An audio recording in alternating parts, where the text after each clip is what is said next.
Hello दोस्तों, मैं हूं निशांत सिंह, आपका मेंटर्स, और आपका स्वागत है आपके अपने चैनल डिफेंस ट्यूटर में। तो आज की इस वीडियो में पढ़ने वाले हैं NDA complete course of chemistry के लेक्चर नंबर 58 को। और आज के इस लेक्चर में हम पीरियोडिक क्लासिफिकेशन ऑफ एलिमेंट्स के और एक नए टॉपिक क्लासिफिकेशन ऑफ एलिमेंट्स, और इसमें हम एस ब्लॉक को पढ़ेंगे। तो चलिए हम आपको समझते हैं कि इस एस ब्लॉक में हम किस सीरीज वाइज को हम यहाँ पे कवर करेंगे। इससे पहले हम इस टॉपिक पे दो टॉपिक के कंसेप्ट दे चुके हैं, जो कि आप प्लेलिस्ट से देख सकते हैं। और हमने और भी बहुत सारे चैप्टर कवर किया है, साथ ही में उसके प्रीवियस ईयर के क्वेश्चंस को भी करवाया है और उसके कुछ एक्सपेक्टेड क्वेश्चंस को, जिसके लिए मैंने अलग अलग प्लेलिस्ट कब बना चुका हूँ और अपने प्लेलिस्ट में। और जाके वहाँ से आप देखिए, आपको वहाँ से जरूर कुछ सीखने के लिए आपको मिलेगा। यहाँ पे आपको सब कंटेंट एक ही साथ मिलेगा, तो आप बेफिक्र रहिए, आराम से पढ़िए, ठीक है। तो चलिए वीडियो को स्टार्ट करते हैं। तो इस वीडियो में इस किन किन टॉपिक को हम कवर करेंगे, तो यहाँ पे आपको बताने वाले हैं। हम यहाँ पे क्लासिफिकेशन ऑफ एलिमेंट्स को समझेंगे, ठीक है। उसके बाद दूसरे में हम एस ब्लॉक एलिमेंट्स को समझेंगे, उसके कुछ प्रॉपर्टीज को समझेंगे एस ब्लॉक एलिमेंट्स को। और एस ब्लॉक एलिमेंट्स में जो हाइड्रोजन होते हैं उनको छोड़ के हम और बचे हुए एलिमेंट्स सभी के कुछ प्रॉपर्टीज को भी यहाँ पे पढ़ेंगे, तो ठीक है। तो वीडियो पे बने रहिए, वीडियो पूरा देखिए ताकि यहाँ से कुछ आप सीख सकें। और एक और दोस्तों, आपसे रिक्वेस्ट है कि अगर आप कुछ यहाँ से सीखते हैं तो वीडियो को लाइक कीजिएगा और चैनल को सब्सक्राइब जरूर कीजिएगा, ठीक है। क्लासिफिकेशन ऑफ एलिमेंट्स की अगर बात करें तो the electronic configuration of elements provided theoretical foundation of periodic classification. यानी जो हमें इलेक्ट्रॉनिक कन्फिगरेशन मिला, जो भी इलेक्ट्रॉनिक कन्फिगरेशन हमें हर एक एलिमेंट का मिला तो वो हमें थ्योरेटिकल फाउंडेशन दिया पीरियोडिक क्लासिफिकेशन को। यानी जो भी हमें टेबल मिला था, पीरियोडिक टेबल, उसमें आपको हमने बताया था कि एक इलेक्ट्रॉनिक कन्फिगरेशन वाले सेम पीरियड में रहते हैं। तो सिमिलरली जो हमें इलेक्ट्रॉनिक कन्फिगरेशन थ्योरेटिकल व्यू दिया हमें किसी पीरियोडिक क्लासिफिकेशन को पढ़ने के लिए, और उसी इलेक्ट्रॉनिक कन्फिगरेशन के आधार पे हमने ब्लॉक्स को बांटा है और उस ब्लॉक्स को यहाँ पे पढ़ेंगे, जिसमें कि आज हम आपको एस ब्लॉक कवर करेंगे, ठीक है। तो ये पॉइंट हमें ये बता रहा है। दूसरे पॉइंट में क्या समझनी है हमें, कि जो एलिमेंट होते हैं वो एग्जिबिट करते हैं सिमिलर केमिकल प्रॉपर्टीज। यानी वैसे एलिमेंट जो हम सिमिलर केमिकल प्रॉपर्टी एग्जिबिट करते हैं उनके सेम इलेक्ट्रॉनिक कन्फिगरेशन होते हैं आउटर मोस्ट सेल में। वैसे भी आपको पता है कि अगर मान लीजिए कोई सेल है, इस तरह कोई सेल है, इस तरह कोई सेल है, अगर उनके इलेक्ट्रॉनिक कन्फिगरेशन यानी उनके जो last outer most electron same होंगे, अगर आउटर मोस्ट इलेक्ट्रॉन सेम होंगे तो उनके इलेक्ट्रॉनिक कन्फिगरेशन भी क्या होंगे सिमिलर होंगे, ठीक है। इलेक्ट्रॉनिक कन्फिगरेशन क्या होंगे, सिमिलर होंगे, और जिसके कारण वो एक ही ग्रुप में प्रेजेंट होंगे। हमने बताया था क्लासिफिकेशन बताते समय कि पीरियड हॉरिजॉन्टल रोज को हम पीरियड कहते हैं और वर्टिकल रोज को हम क्या कहते हैं, वर्टिकल कॉलम को हम क्या कहते हैं, ग्रुप कहते हैं।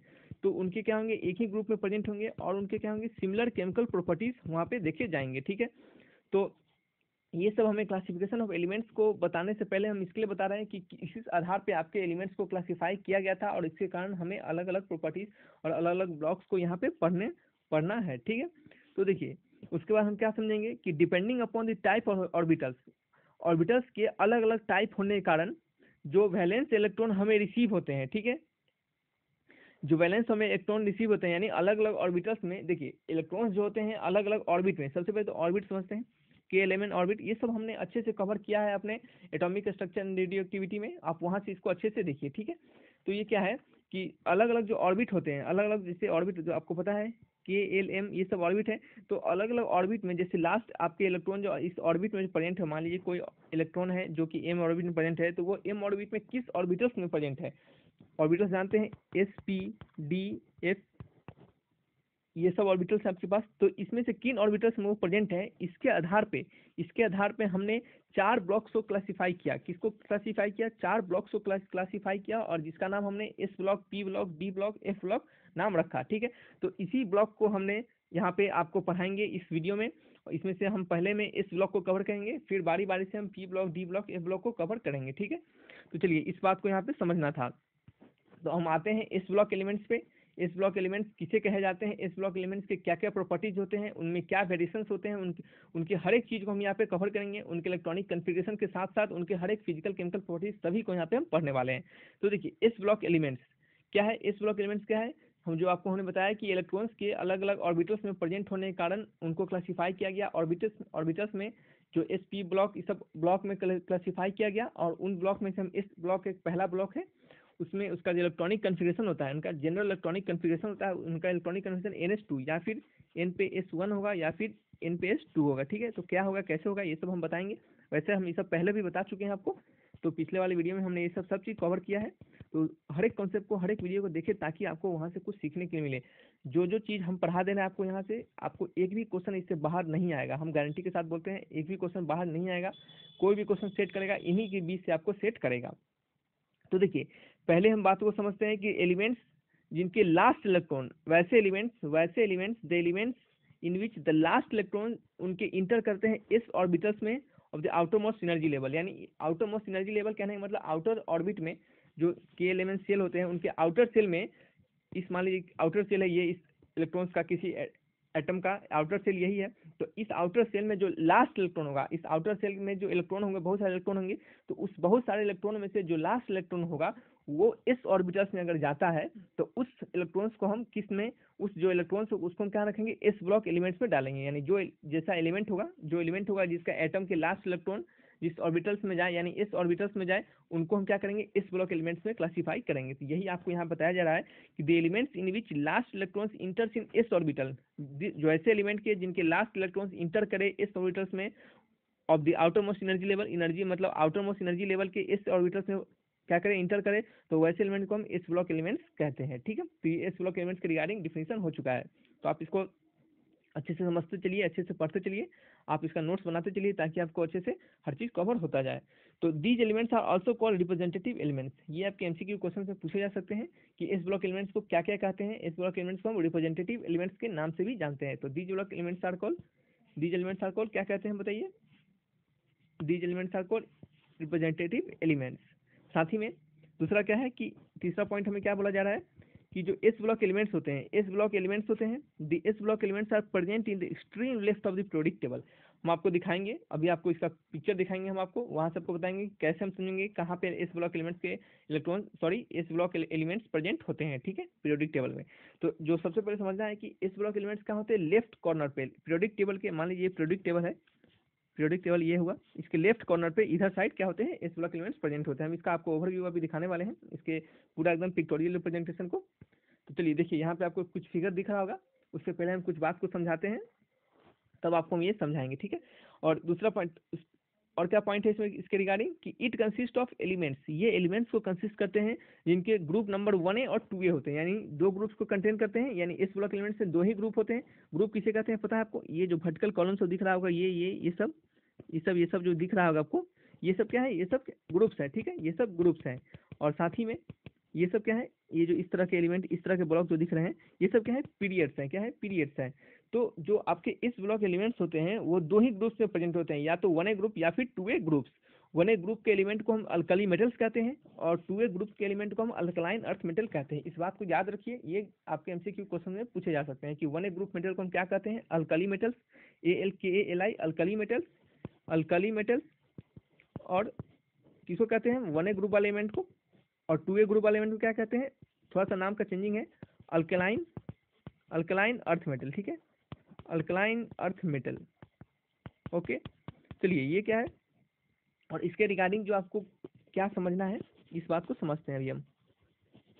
तो देखिए, हमने जो आपको बताया है कि इस ब्लॉक एलिमेंट पीरियोडिक टेबल के लेफ्ट कॉर्नर पे प्रेजेंट होते हैं, तो यही बताया जा रहा है कि यहाँ पे कि जो आपके पीरियोडिक टेबल है, ये पीरियोडिक टेबल है, इस पीरियोडिक टेबल के लेफ्ट कॉर्नर पे देखिए, ये लेफ्ट कॉर्नर हुआ, तो इसको जूम करके यहाँ दिखाया गया है। ये क्या हो गया आपका, इस ब्लॉक एलिमेंट हो गया, ये दोनों इस ब्लॉक एलिमेंट है, और इसमें दो ही ग्रुप होते हैं। तो पहला ग्रुप 1A ग्रुप होता है, दूसरा ग्रुप 2A ग्रुप होता है, और पहले वाले ग्रुप का नाम अल्कलाइन मेटल होता है, सॉरी अल्कली मेटल होता है, और दूसरे वाला क्या होता है, अल्कलाइन अर्थ मेटल होता है। ठीक है, तो इसको आप याद करके रखिए, इसका पिक्टोरियल रिप्रेजेंटेशन हम आपको अच्छे से दिखा दिए हैं, आपको अच्छा लगा होगा। चलिए ठीक है, ये समझने के लिए हम आपको ये सब पूरा पिक्टोरियल रिप्रेजेंटेशन दिखाते हैं ताकि आपको एकदम अच्छे से माइंड में सेट हो जाए। क्या हो जाए, माइंड में सेट हो जाए और रटना ना पड़े। क्या हो, रटना ना पड़े। नेक्स्ट पॉइंट क्या है हमारा, देखिए अगर वीडियो आपको समझ में आ रहा होगा, अगर आपको स्पीड ज़्यादा लग रहा होगा तो आप स्पीड हमें बता सकते हैं कि नहीं स्पीड से थोड़ा ज़्यादा है, थोड़ा धीरे बोलिए, या फिर आपको स्पीड सही लग रहा है तो आप हमें ये भी कमेंट कर सकते हैं, नहीं सर अच्छे स्पीड से पढ़ा रहे हैं आप, इसी चीज़ को मेंटेन करके रखिए। ठीक है, और देखिए जो भी आपको सिखाया जा रहा है वहाँ से आप अच्छे से पढ़ते चलिए। एक बार में आपको वीडियो नहीं समझ में आए तो दूसरी बार पढ़िए। देखिए हमें तो लगता है एक बार में आपको समझ में आ जाना चाहिए, क्योंकि हम हर एक चीज़ को, एक एक पॉइंट को, एक एक वर्ड को हम कवर करके बताते हैं कि आपको कोई भी एक कमज़ोर से कमज़ोर बच्चा भी इसको अच्छे से समझ सके। नेक्स्ट पॉइंट क्या है, नेक्स्ट हमारा क्या है, प्रॉपर्टीज ऑफ इस ब्लॉक एलिमेंट एक्सेप्ट हाइड्रोजन। अब एक्सेप्ट हाइड्रोजन क्यों होगा, क्योंकि देखिए हाइड्रोजन के जो प्रॉपर्टीज होते हैं, हाइड्रोजन के प्रॉपर्टीज होते हैं, देखिए एस ब्लॉक एलिमेंट हम पढ़ेंगे यहाँ पे कि एस ब्लॉक एलिमेंट्स मेटल होते हैं, क्या होते हैं, एस ब्लॉक एलिमेंट्स मेटल होते हैं। और हाइड्रोजन जो होते हैं वो मेटल्स नॉन मेटल दोनों में वेरिएंट प्रॉपर्टी को शो करते हैं, यानी उनमें दोनों प्रॉपर्टीज देखे जाते हैं। इसके कारण एस ब्लॉक एलिमेंट्स में उसको रखते हैं हम, लेकिन यहाँ पे सिर्फ जो पढ़ेंगे हम प्रॉपर्टीज में सिर्फ एस ब्लॉक एलिमेंट्स की ही प्रॉपर्टीज को यहाँ पे हम पढ़ेंगे, ठीक है। तो देखिए पहला हमारा प्रॉपर्टीज है कि दे आर ऑल मेटल्स, वही आपको हम ये बता रहे थे कि जो आपके इस ब्लॉक एलिमेंट्स होते हैं, आपके जो इस ब्लॉक एलिमेंट्स होते हैं वो मेटल्स होते हैं, ऑल आर मेटल्स। और मेटल्स आपको पता है मेलिएबल होते हैं, गलने वाले होते हैं, डक्टाइल होते हैं, इसको हम मार सकते हैं, इसको सीट पे कवर कर सकते हैं, इसको सीट बना सकते हैं, इसका हम डक्टाइल होते हैं। और साथ ही में वो क्या होते हैं, good conductor of heat and electricity. क्या होते हैं, good conductor of heat and electricity. आपको पता है कि जो मेटल होते हैं वही होते हैं गुड कंडक्टर ऑफ, सॉरी दोस्तों जो मेटल होते हैं वो क्या होते हैं, good conductor of heat and electricity, ठीक है, क्योंकि उनके पास ही फ्री इलेक्ट्रॉन्स होता है जिसके कारण वो इलेक्ट्रिसिटी को जनरेट कर पाते हैं। तो मेटल्स पता चल गया वो good conductor of heat and electricity होते हैं। ये आपका फर्स्ट पॉइंट है, ठीक है। हर एक पॉइंट को हम एक एक चीज को हम एक एक वर्ड को हम यहाँ पे कवर करते चलेंगे ताकि आपको कोई भी कठिनाई न झेलना पड़े, ठीक है। दूसरे पॉइंट को समझते हैं कि they show low ionization potential, ठीक है। अब देखिए आयोनाइजेशन पोटेंशियल क्या होते हैं, एटॉमिक रेडियस क्या होते हैं, ठीक है, और आपके इलेक्ट्रॉन एफिनिटी, इलेक्ट्रोनेगेटिविटी, इन सभी चीज को हम आने वाले लेक्चर में कवर करेंगे। लेकिन यहाँ पे हम आयोनाइजेशन पोटेंशियल का आपको ओवरव्यू थोड़ा सा बता देते हैं कि they show low oxidation state. क्या होते हैं, वो लो ऑक्सीडेशन स्टेट को शो करते हैं। लो ऑक्सीडेशन स्टेट को शो कहने का मतलब, सॉरी ऑक्सीडेशन स्टेट बोल रहे हैं हम, कि they show low ionisation potential, वो आयनाइजेशन पोटेंशियल, उनके आयनाइजेशन पोटेंशियल लो होते हैं। अब सबसे पहले समझते हैं कि आयनाइजेशन पोटेंशियल क्या होते हैं और वो कैसे लो होते हैं, इसको हम बाद में समझेंगे। तो सबसे पहले समझेंगे आयनाइजेशन पोटेंशियल क्या होता है। तो आयनाइजेशन पोटेंशियल हम कहते हैं कि the minimum amount of energy, सबसे कम अमाउंट ऑफ एनर्जी रिक्वायर्ड हमें लगे रिमूव करने में, निकालने में इलेक्ट्रॉन्स के आउटर मोस्ट सेल के, यानी आउटर मोस्ट ऑर्बिट के इलेक्ट्रॉन्स को निकालने में हमें जो मिनिमम अमाउंट ऑफ एनर्जी लगता है उसको हम क्या कहते हैं, उसको क्या कहते हैं, आयनाइजेशन पोटेंशियल। यानी द मिनिमम आयनाइजेशन पोटेंशियल को डिफाइन करें तो it is the minimum amount of energy required to remove an electron from outer most orbit of an isolated gaseous atom, ठीक है। Isolated gaseous atom is called ionisation potential, ठीक है। तो देखिए इसके इस ब्लॉक एलिमेंट्स के ionisation potential low क्यों होते हैं, आयनाइजेशन पोटेंशियल लो क्यों होते हैं, तो इसका एक रीजन है। देखिए इसका रीजन क्या है कि देखिए आपको पता है, हमने अभी तुरंत बताया है, क्या बताया है कि जो आपके मेटल्स होते हैं, आपके जो मेटल्स होते हैं वो क्या होते हैं, इस ब्लॉक क्या होते हैं, जो मेटल्स होते हैं, इस ब्लॉक के प्रत्येक एलिमेंट क्या होते हैं, मेटल्स होते हैं, एक्सेप्ट हाइड्रोजन को छोड़ के, क्योंकि वो दोनों मेटल नॉन मेटल दोनों प्रॉपर्टीज को शो करते हैं। तो इस ब्लॉक के एलिमेंट अगर मेटल्स होते हैं तो आपको पता है मेटल्स जो होते हैं इलेक्ट्रोपॉजिटिव इन नेचर होते हैं। आपको नेक्स्ट पेज इसी में बताते हैं कवर करके कि जो मेटल्स होते हैं क्या होते हैं, मेटल्स जो होते हैं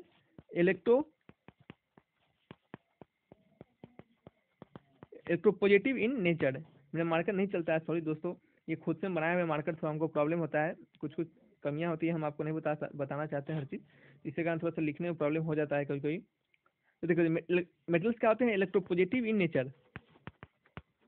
मेटल्स क्या होते हैं, इलेक्ट्रोपॉजिटिव नेचर के होते हैं। और आपको पता है कि कोई भी चीज़ अगर इलेक्ट्रोपॉजिटिव नेचर का हो तो यानी उस पर प्लस चार्ज आएगा, कोई इलेक्ट्रोपॉजिटिव नेचर का हो तो उस पर प्लस चार्ज आएगा। तो वो जो प्लस चार्ज कब आएगा, यानी जैसे मान लीजिए लिथियम है, इससे हम अगर वन इलेक्ट्रॉन को माइनस करते हैं तो क्या आएगा, Li प्लस आएगा। तो ये क्या हो गया, इलेक्ट्रोपॉजिटिव नेचर के हो गए, क्या इलेक्ट्रोपॉजिटिव नेचर के हो गए। आपको पता है लिथियम मेटल है, एस ब्लॉक एलिमेंट है, तो ये क्या है, मेटल है। तो मेटल क्या होते हैं, इलेक्ट्रोपॉजिटिव नेचर के होते हैं। अगर कोई इलेक्ट्रोपॉजिटिव नेचर का होगा तो यानी उसमें से इलेक्ट्रॉन आसानी से निकल जाएगा। अगर मान लीजिए अगर आपको भूख लगा है तो आप जल्दी से खाना खा लीजिएगा ना, अगर भूख नहीं लगा है तो जबरदस्ती आपको मुंह में कुछ देंगे थोड़ी खाइएगा। तो वही बात है कि आप, तो यही चीज़ समझना है कि मेटल क्या होते हैं, इलेक्ट्रोपॉजिटिव नेचर के होते हैं। और लिथियम क्या है, मेटल है, उसमें से हम जल्दी से एक इलेक्ट्रॉन को निकाल सकते हैं, यानी जल्दी से वो अपने आउटर मोस्ट इलेक्ट्रॉन, आपको पता है कि किसी भी एलिमेंट के अगर इलेक्ट्रॉन को रिमूव करते हैं तो वो हमेशा आउटर मोस्ट सेल के इलेक्ट्रॉन ही रिमूव करते हैं, कभी हम अंदर से नहीं निकाल लेते हैं। इसका भी रीजन है कि अंदर से क्यों नहीं निकालते हैं, क्योंकि अंदर से नहीं निकालते इसके कारण कि अंदर से उसका न्यूक्लियस के टुवार्ड्स क्या होता है, अट्रैक्शन ज़्यादा होता है। न्यूक्लियस के पास पॉजिटिव चार्ज होता है और इलेक्ट्रॉन निगेटिव चार्ज है, तो उसका ज़्यादा अट्रैक्शन होता है, ठीक है। और इसके कारण क्या होता है कि आउटर मोस्ट सेल जो होता है उसका न्यूक्लियस से जो डिस्टेंस होता है, आउटर मोस्ट, जैसे ये न्यूक्लियस है, ये जो इसका आपका यहाँ से अगर इलेक्ट्रॉन निकालते हैं और यहाँ से इलेक्ट्रॉन निकालते हैं तो हमें आसानी यहाँ से पड़ता है इलेक्ट्रॉन निकालने में, ठीक है, आसानी यहाँ से पड़ता है। ये सब चीज़ को हम समझेंगे, आगे पढ़ेंगे जब पीरियोडिक प्रॉपर्टीज को पढ़ेंगे उस समय, तो यहाँ से क्यों हमें आसानी पड़ता है, क्योंकि जो न्यूक्लियस का जो अट्रैक्शन होता है, न्यूक्लियस का जो अट्रैक्शन होता है वो क्या होता है, हमें इसमें कम पड़ता है, क्योंकि जो न्यूक्लियस है इसका दूरी जो होता है बढ़ जाता है इसके अपेक्षा, इस कारण क्या होता है हमें अट्रैक्शन कम पड़ जाता है, जिस कारण आसानी से निकाल पाते हैं। तो हमेशा जो भी कोई न्यूक्लियस से अगर इलेक्ट्रॉन को रिमूव होता है तो वो हमेशा आउटर मोस्ट सेल से होता है, इसका यही रीजन है, ठीक है। तो इसके कारण क्या होते हैं, जो लीडियम होते हैं, मेटल क्या होते हैं, पॉजिटिव नेचर के होते हैं, तो इलेक्ट्रॉन आसानी से बाहर चले जाते हैं। और आयनाइजेशन पोटेंशियल का हमने डिफिनेशन क्या बताया था, कि जो मिनिमम अमाउंट ऑफ एनर्जी लगता है हमें आउटर मोस्ट इलेक्ट्रॉन से इलेक्ट्रॉन को रिमूव करने में, आउटर मोस्ट ऑर्बिट से इलेक्ट्रॉन को रिमूव करने में, उसको हम क्या कहते हैं, आयनाइजेशन पोटेंशियल। तो आपको पता चल गया कि एस ब्लॉक एलिमेंट मेटल होते हैं, और मेटल जो हमेशा जल्दी से इलेक्ट्रॉन को लूज कर देते हैं, क्यों, क्योंकि वो इलेक्ट्रोपॉजिटिव नेचर के होते हैं, जिसके कारण उनका क्या होता है, आयनाइजेशन पोटेंशियल क्या होता है, लो हो जाता है, क्या हो जाता है, लो हो जाता है, ठीक है। चलिए ये पॉइंट आपको अच्छे से कवर हो चुका होगा। इसके लिए हम इतना आपको बताते हैं कि एक कमजोर बच्चा भी हमारे लेक्चर को देख के अच्छे से सीख सके, ठीक है। तो देख नेक्स्ट पॉइंट क्या है, कि दे आर सॉफ्ट मेटल्स, क्या होते हैं, जो एस ब्लॉक एलिमेंट्स होते हैं वो सॉफ्ट मेटल, सॉफ्ट कहने का मतलब उनके बीच का जो मेटेलिक बॉन्ड होता है, यानी किसी भी आपको दो एटम आपस में जब जुड़े होते हैं तो बहुत सारे बॉन्ड उसके अंदर होते हैं, ionic bond, covalent bond, metallic bond, फिर से वैलेंस इलेक्ट्रॉन बॉन्ड, मतलब बहुत सारे वंडर वाल फोर्स ऑफ अट्रैक्शन, बहुत सारी चीज, एच बॉन्डिंग, बहुत सारे बॉन्डिंग होते हैं उसके अंदर। तो जो आपको पता है कि मेटल के अंदर ही मेटेलिक बॉन्ड होते हैं, जब हम आपको बॉन्डिंग पढ़ाएंगे उस समय आपको हम ये सब चीज़ को कवर करेंगे। तो मेटल्स के अंदर क्या होते हैं, मेटेलिक बॉन्डिंग होते हैं, और वो जो आपके एस ब्लॉक एलिमेंट है उनके मेटल के अंदर वीक इलेक्ट्रॉन बॉन्ड होते हैं, वीक मेटेलिक बॉन्ड होते हैं, बहुत कमजोर मेटेलिक बॉन्ड होते हैं, जिसके कारण वो क्या होते हैं, सॉफ्ट मेटल होते हैं। और कोई अगर मेटालिक बॉन्ड अगर उसके बीच कमजोर है, कमजोर मेटेलिक बॉन्ड है, अगर इसके बीच जो इलेक्ट्रॉन सबके बीच कम मेटालिक बॉन्ड है, कमजोर मेटेलिक बॉन्डेड है, तो आपको पता है कि इनके जो मेल्टिंग पॉइंट होंगे वो भी लो होंगे, और बॉइलिंग पॉइंट होंगे वो भी लो होंगे। तो देखिए बहुत बच्चे इसको रट लेते हैं कि इस ब्लॉक एलिमेंट्स के मेल्टिंग पॉइंट लो होते हैं, बॉइलिंग पॉइंट लो होते हैं, क्यों होते हैं कुछ पता नहीं, ठीक है। तो आपको पता चल गया क्यों होते हैं, क्योंकि उनके जो आपस में जो इलेक्ट्रॉन एटम्स के बीच जो बॉन्डिंग होते हैं वो क्या होते हैं, बहुत ही वीक होते हैं, जिसके कारण क्या होता है वो जल्दी मेल्ट हो जाता है, गल जाता है, या फिर जल्दी से हम उसको बॉयल कर पाते हैं, ठीक है। और देखिए ये जो सॉफ्ट मेटल यहाँ पे बोल रहे हैं, तो सॉरी, तो यहाँ जो सॉफ्ट मेटल आपको हम बोल रहे हैं, तो जो इस ब्लॉक एलिमेंट्स में एक सोडियम है, सोडियम जिसको हम Na से रिप्रेजेंट करते हैं, Na सोडियम है, जिसको हम नाइफ कट मेटल कहते हैं, यानी जिसे हम चाकू से काट सकते हैं, यानी ऐसा मेटल जिसको हम चाकू से काट सकते हैं, इसे क्या कहते हैं हम, इसे हम कहते हैं नाइफ कट मेटल, ठीक है। यहाँ पे लिख देते हैं knife cut, knife cut metal क्या कहते हैं, सोडियम को नाइफ कट मेटल के नाम से भी जानते हैं, तो इसे आप याद रख सकते हैं, आपके एग्जाम में पूछे जाते हैं। नेक्स्ट पॉइंट क्या समझेंगे हम इसमें, प्रॉपर्टीज को हम, कि दे आर हाईली इलेक्ट्रोपॉजिटिव, हम आपको बता चुके हैं कि मेटल्स क्या होते हैं, इलेक्ट्रोपॉजिटिव नेचर के होते हैं, जिसके कारण इसको हम क्या लिखे हैं, दे आर हाईली इलेक्ट्रोपॉजिटिव, क्योंकि ये मेटल्स है। दूसरा क्या है उसके बाद, कि they are powerful reducing agent, reducing agent क्या होते हैं, ये सब चीज़ हम अपने पिछले लेक्चर में बताए हैं, लेकिन यहाँ पर हम इसको थोड़ा सा उसका ओवरव्यू आपको दे देंगे। तो दे आर क्या होते हैं, पावरफुल, FUL होगा यहाँ पे, सॉरी दोस्तों पावर टूल लिखा हुआ है, तो they are powerful reducing agent, ये पावरफुल रिड्यूसिंग एजेंट होते हैं, hence can not be prepare by reduction, जिसके कारण वो रिडक्शन से प्रिपेयर नहीं होते हैं। कैसे प्रिपेयर नहीं होते हैं, क्या होते हैं, ये सब चीज़ हमको बताएंगे अभी। और these are prepared by electrolysis of their salt in fused और मोल्टन स्टेट, और ये क्या होते हैं, इलेक्ट्रोलिसिस ऑफ साल्ट के इलेक्ट्रोलिसिस से क्या होते हैं, मोल्टन स्टेट में, यानी गले हुए, मतलब कह सकते हैं आप इसको, तीन टाइप के जो स्टेट होते हैं, लिक्विड सॉलिड गैस, उसी टाइप के मोल्टेन स्टेट होते हैं, लगभग सॉलिड, लगभग लिक्विड में होते हैं ये भी, मतलब थोड़ा सा लिक्विड से थोड़ा सा और मजबूत होते हैं, थोड़ा सा मोल्टेन स्टेट में होते हैं, ठीक है। जैसे किसी भी मेटल को गला दीजिएगा, मेल्ट कर दीजिएगा, तो वो जो स्टेट आपको दिखेगा वही होता है मोल्टेन स्टेट। तो अब देखिए समझते हैं कि क्या होते हैं आपके रिड्यूसिंग एजेंट। तो देखिए दो टाइप के एजेंट होते हैं, रिड्यूसिंग एजेंट, ऑक्सीडाइजिंग एजेंट, ठीक है। क्या होते हैं, रिड्यूसिंग एजेंट और ऑक्सीडाइजिंग एजेंट। तो जो रिड्यूसिंग एजेंट होते हैं, क्या होते हैं, जो आपके रिड्यूसिंग एजेंट होते हैं, ठीक है, रिड्यूसिंग एजेंट का काम होता है कि दूसरे को क्या करे, इलेक्ट्रॉन्स का गेन करवाए। रिड्यूसिंग एजेंट क्या करते हैं, दूसरे के इलेक्ट्रॉन्स का गेन करवाते हैं। अच्छा ठीक है, छोड़िए, इसके आपसे कंफ्यूज हो जाएगा। एक आपको और चीज़ बताते हैं हम, कि आपको पता है कि मेटल्स क्या होते हैं, इलेक्ट्रोपॉजिटिव नेचर, यानी वो जल्दी से इलेक्ट्रॉन लूज कर देते हैं, वो जल्दी से इलेक्ट्रॉन लूज कर देते हैं, अगर जल्दी से इलेक्ट्रॉन दे देते हैं, ठीक है। तो यहाँ से आप क्या समझ रहे हैं, यहाँ से आप समझ रहे हैं, और यहाँ पे लिखा हुआ है कि मेटल्स जो होते हैं क्या होते हैं, रिड्यूसिंग एजेंट होते हैं, और क्या होते हैं, मेटल्स क्या होते हैं, रिड्यूसिंग एजेंट होते हैं। तो कोई अगर जल्दी से रिड्यूस कर दे, ठीक है, कोई जल्दी से अपना इलेक्ट्रॉन छोड़ देगा, ठीक है, तो तभी तो वो रिड्यूसिंग एजेंट कहलाएगा, ठीक है। मेटल के अनुसार ही, इस आपके कहने के अनुसार ही, कि जो मेटल होते हैं रिड्यूसिंग एजेंट होते हैं, और मेटल इलेक्ट्रोपॉजिटिव नेचर के होते हैं, जिसके कारण वो क्या होते हैं, देखो हम यहाँ पे दिखाते हैं कि जल्दी से इलेक्ट्रॉन को छोड़ देते हैं। तो जल्दी से इलेक्ट्रॉन को जो छोड़ देते हैं वो, अगर मेटल इसके कारण क्या होते हैं, वो रिड्यूसिंग एजेंट हो जाते हैं। और रिड्यूसिंग एजेंट का डिफिनीशन ही कहता है, रिड्यूसिंग एजेंट का डिफिनीशन ही कहता है, क्या कहता है रिड्यूसिंग एजेंट का डिफिनीशन, कि वैसे वैसे मतलब मेटल वैसे एलिमेंट को हम रिड्यूसिंग एजेंट कहेंगे जो क्या करे, दूसरे को क्या करे, इलेक्ट्रॉन का गेन करवाए और खुद का क्या करे, लॉस करवा दे। क्या करे, दूसरे का गेन करवा दे, खुद का लॉस करवा दे।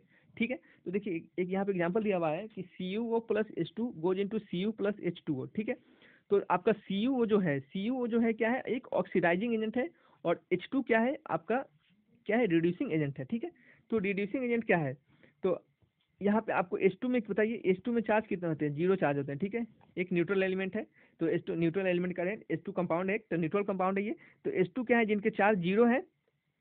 तो देखिए H2 अगले जो आपका प्रोडक्ट बन रहा है, तो H2 में आपको अगला प्रोडक्ट H2O में जा रहा है, तो H2O को अगर तोड़िएगा तो 2H plus plus O2 minus. ठीक है, तो आपको दिख रहा होगा यहाँ पे तो 0 चार्ज है, यहाँ पे प्लस चार्ज है। तो प्लस चार्ज कब आता है, प्लस चार्ज कब आता है, जब कोई इलेक्ट्रॉन को लूज करता है। तो यहाँ से आपको पता चला कि यहाँ H2 जो क्या है, रिड्यूसिंग एजेंट का काम कर रहा है, रिड्यूसिंग एजेंट का काम कर रहा है। कैसे हमें पता चला रिड्यूसिंग एजेंट का काम कर रहा है, क्योंकि H2 जो है वो इलेक्ट्रॉन को लूज कर रहा है, यानी खुद का ऑक्सीडेशन करवा रहा है।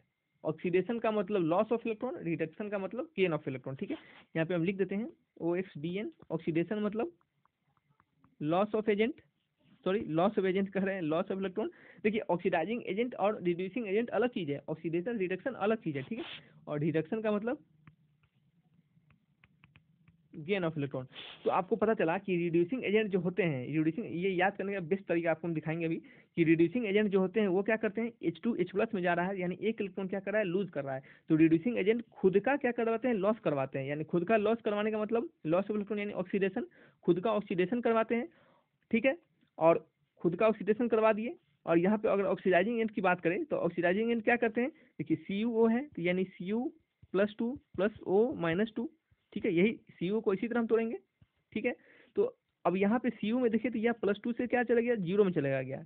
तो कोई 0 में चला जा रहा है, +2 से 0 में जा रहा है, यानी क्या कर रहा है, वो इलेक्ट्रॉन ले रहा होगा तभी तो +2 से 0 में जा रहा है। तो तो यहाँ पे लिखा है CuO ऑक्सीडाइजिंग एजेंट, यानी कहने का मतलब कि CuO अगर कोई ऑक्सीडाइजिंग एजेंट है, अगर CuO क्या है, अगर ऑक्सीडाइजिंग एजेंट है, तो वो क्या कर रहा है, +2 से 0 में जा रहा है, यानी वो क्या कर रहा है, इलेक्ट्रॉन को गेन कर रहा है। तो ऑक्सीडाइजिंग एजेंट गेन्स इलेक्ट्रॉन, यानी क्या कर रहा है, उनका क्या हो रहा है, रिडक्शन हो रहा है, रिडक्शन में ही गेन इलेक्ट्रॉन का गेन होता है। तो ऑक्सीडाइजिंग एजेंट गेन्स इलेक्ट्रॉन, और रिड्यूसिंग एजेंट क्या करते हैं, लूजेज इलेक्ट्रॉन। क्या करते हैं, रिड्यूसिंग एजेंट क्या करते हैं, इलेक्ट्रॉन को लूज करते हैं। ठीक है, तो आपको पता चल गया कि reducing agent loses electron, oxidising agent gains electron.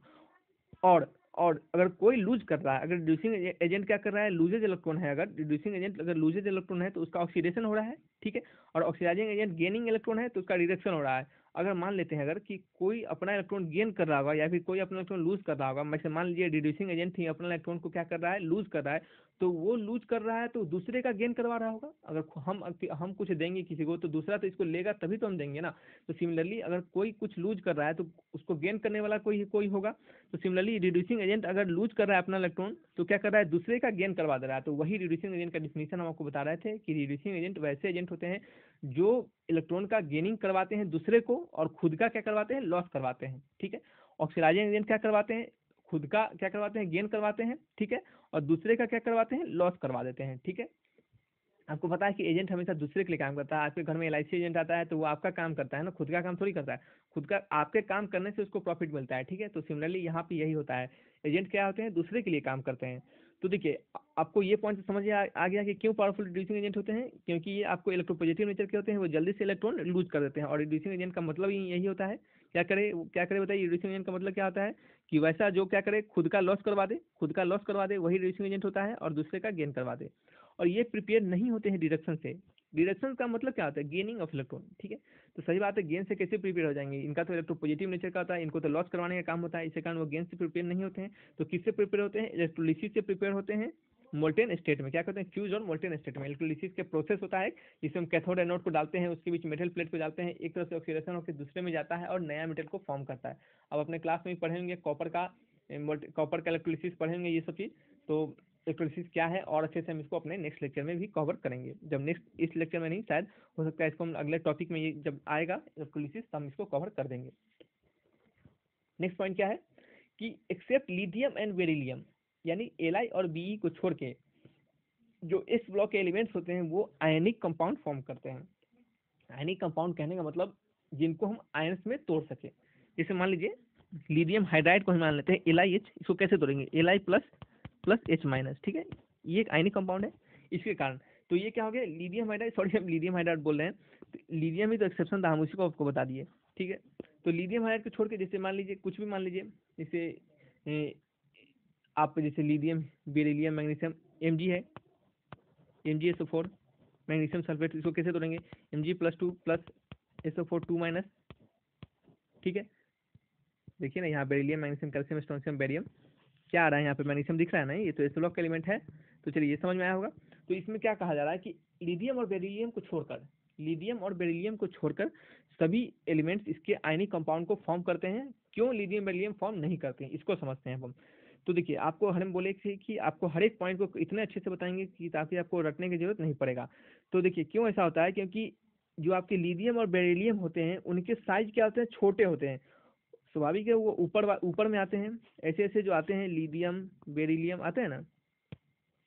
देखिए हाइड्रोजन, हाइड्रोजन, लिथियम, सोडियम, जैसे आपको पता है कि हाइड्रोजन चलता ही नहीं marker, hydrogen, helium, lithium, beryllium, इस तरह तो ये आते हैं। तो ऊपर के क्या होते हैं, ये दोनों क्या होते हैं, साइज में छोटे होते हैं, जिसके कारण साइज में छोटे होने के कारण ये क्या करते हैं, आयनिक कंपाउंड को नहीं शो करते हैं, किसके द्वारा, फजांस रूल के अनुसार। यहाँ पे यही लिखा हुआ है कि because of small size of lithium, lithium के स्मॉल साइज होने के कारण ये क्या करते हैं, कोवेलेंट, क्या करते हैं वो कोवेलेंट कंपाउंड को शो करते हैं, क्या करते हैं, कोवेलेंट कंपाउंड को शो करते हैं, जिसके कारण, और कैसे कंपाउंड, कैसे कोवेलेंट कंपाउंड को शो करते हैं, अकॉर्डिंग टू फजांस रूल।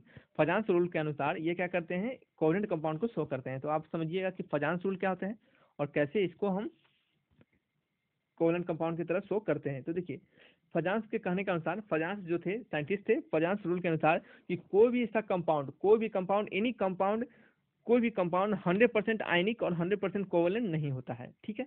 यानी कोई भी कंपाउंड, आपको बताया कि कोई भी आइडियल केस रियल में एग्जिस्ट नहीं होता है, ठीक है। आइडियल केस कोई भी रियलिटी में एग्जिस्ट नहीं होता। आइडियल गैस इक्वेशन जो पढ़ते हैं वो भी एक हाइपोथेटिकल है, क्या है, हाइपोथेटिकल है। कोई भी चीज आइडियल बिहेवियर शो कभी नहीं कर सकता, ठीक है, क्योंकि आपको बताया कि डाउट, कमियां तो भगवान में भी होती है तो इंसान में भी हो सकती हैं।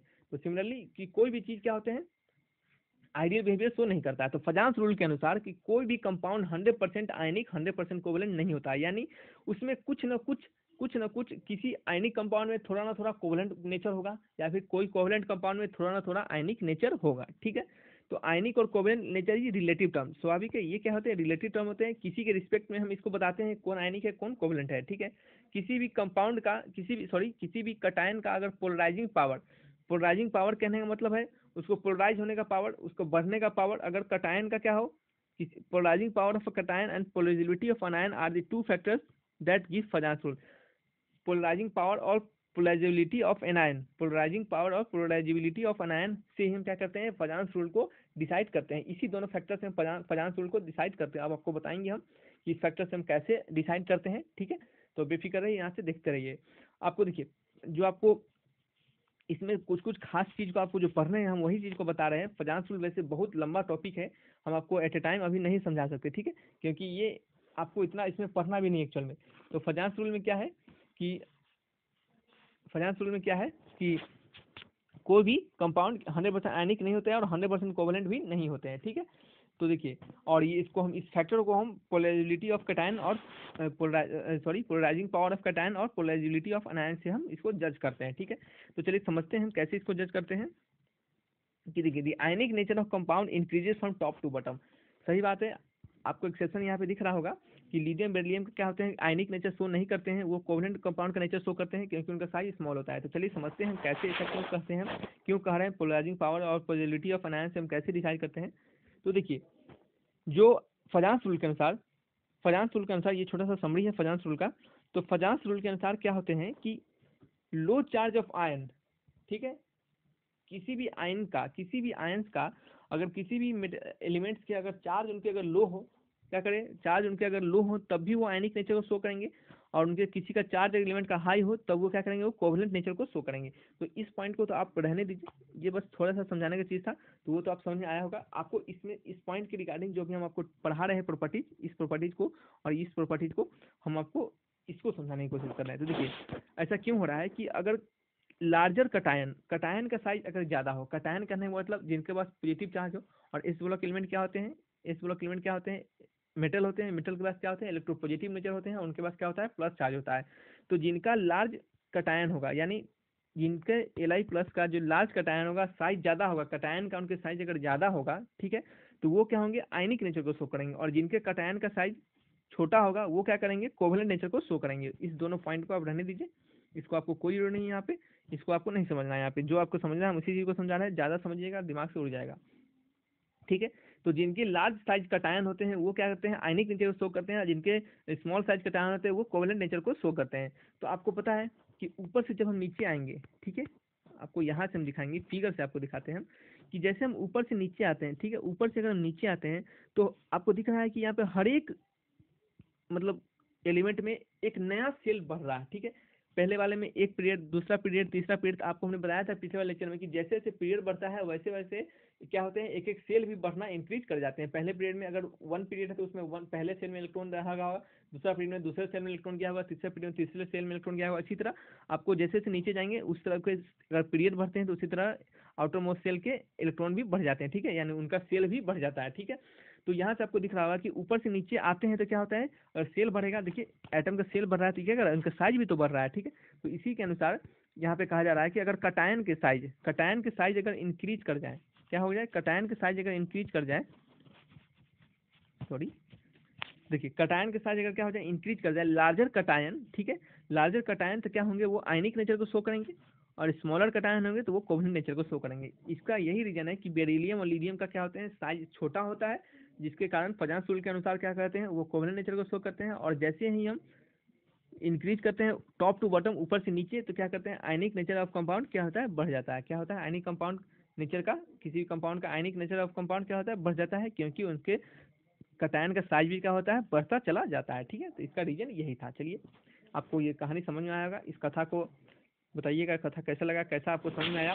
हमने आपको एक एक पॉइंट को कवर करने की कोशिश की है, हमारी तरफ से हमने फुल कंसेप्ट दिया है आपको। तो आप बताइए आपको कैसा लग रहा है, अगर अच्छा लगेगा तो वीडियो को लाइक जरूर कीजिएगा, चैनल को जरूर सब्सक्राइब कीजिएगा। नेक्स्ट पॉइंट समझते हैं, ये बस 3 स्लाइड, कुछ और स्लाइड है, जल्दी जल्दी कवर करते हैं हम इसको। देखिए एलिमेंट ऑफ, अब आसान है ये सब, element of 1A form monovalent cation while the element of 2A form divalent cation, ठीक है, by the loss of electron from their outer most cell.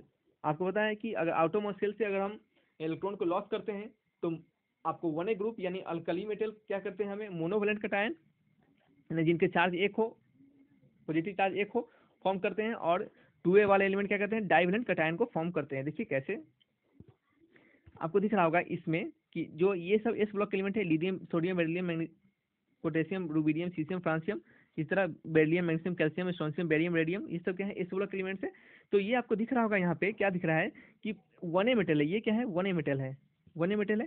और 1A मेटल में क्या दिख रहा होगा आपको कि आपके आउटर मोस्ट सेल के इलेक्ट्रॉन कितने हैं, 1 है, और यही आउटर मोस्ट सेल इलेक्ट्रॉन ही क्या करते हैं, इलेक्ट्रॉनिक कन्फिगरेशन में पार्टिसिपेट करते हैं। और यहाँ पे यही लिख रहा है कि 1A मेटल मोनोवेलेंट कटायन को फॉर्म करते हैं, और 2A मेटल डाइवेलेंट कटायन को फॉर्म करते हैं by losses of their outer most shell. Outer most shell के इलेक्ट्रॉन को हम हटाते हैं तो वो मोनोवेलेंट फॉर्म करते हैं 1A वाले, और 2A वाले डाइवेलेंट फॉर्म करते हैं।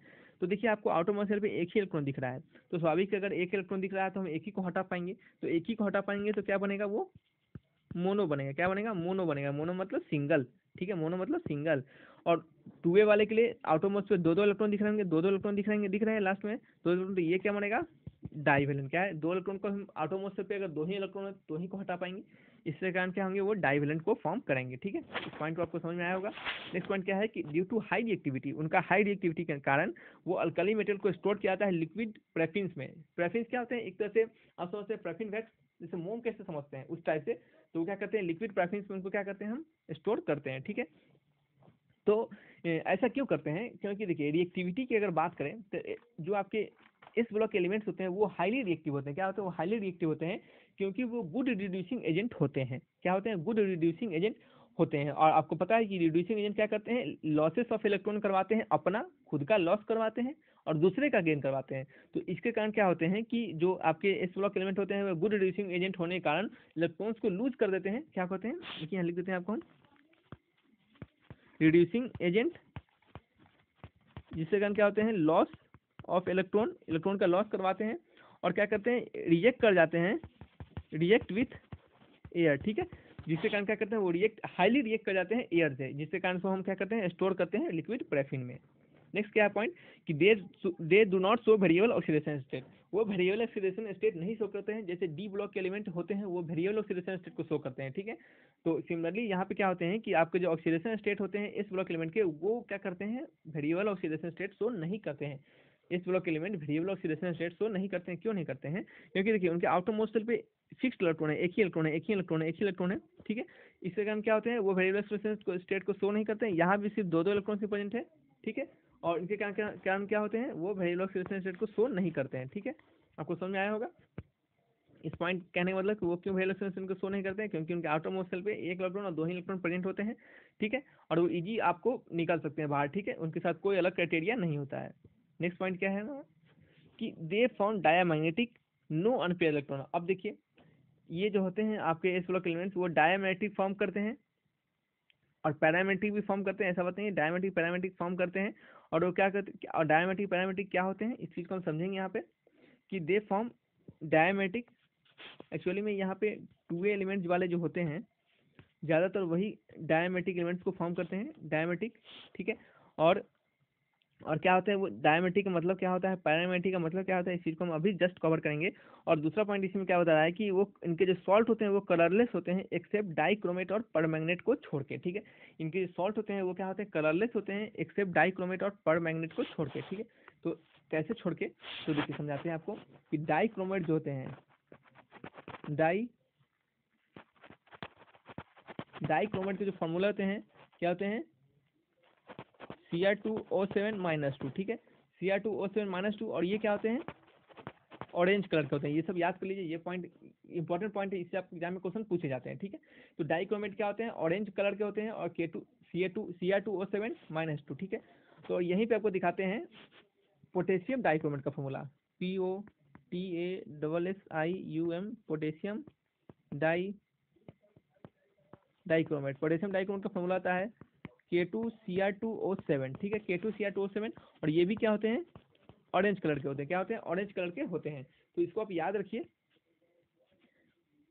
आपको रीजन समझ में आया होगा। यहाँ पे हम क्या बताया कि जो उनके सॉल्ट होते हैं वो कलरलेस होते हैं लेकिन डाइक्रोमेट और परमैंगनेट को छोड़ के। तो आपको डाइक्रोमेट का तो कलर हमने बता दिया और डाइक्रोमेट क्या होते हैं ये बता दिया। और परमैंगनेट के बारे में समझते हैं सॉरी, परमैंगनेट क्या होते हैं,